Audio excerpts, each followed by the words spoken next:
are all sinners, but we have been redeemed by the blood of Jesus. That by faith in Him, we are saved. And by faith, the people around us, kapag isinare po natin ang katotohanan, they will also be saved. Amen po. Pwede po ba natin palakpakan ng Lord? Our pastor po will pray for the 8 locations today for as a sign of our prophetic gesture. Amen. Praise God. So, kayo po na mga umating ngayong hapon, kasama po kayo sa mga nire-represent na lugar na ito. I believe in my heart as we declare these prayers for this different location, kasama po kayo sa mapagpapala. Hallelujah.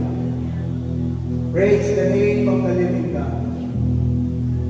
Lord, inataas po namin sa hapon na ito ang bawat lugar o Diyos na tumugon sa anibersaryo ng Morse Day.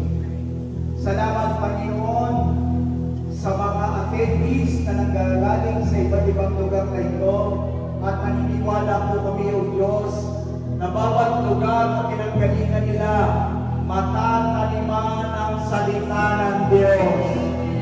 Hallelujah! Lord, we thank you, Lord God, sa mga taga-Payne Street, Panginoon. Bless those attendees from Payne Street. Bless the attendees from St. Martin Village. Bless the attendees of Area 1. Bless the attendees of Area 2. Bless the attendees of Tampurting Street. Bless the attendees of St. Malo. Bless the attendees of Sukat Highway in Estrada, Panginoon. And bless the attendees of Masville in the mighty name of the Lord Jesus Christ.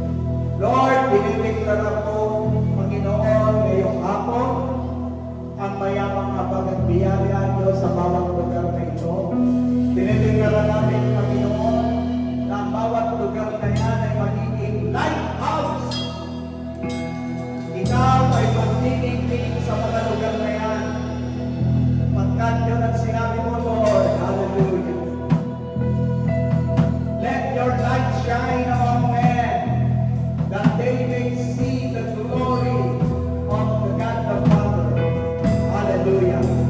Kaya kami ng Diyos, pagpalain niyo po bawat lugar, taniman niyo po ng inyong salita, gamitin niyo po, Panginoon, ang mga contact person, mag-raise up ka ng contact person, and bless these communities, Lord God, in the mighty name of Jesus.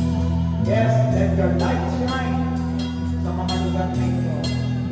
With the power of God's Word, with the truth of God's Word, with the truth of salvation, with the truth of Jesus Christ.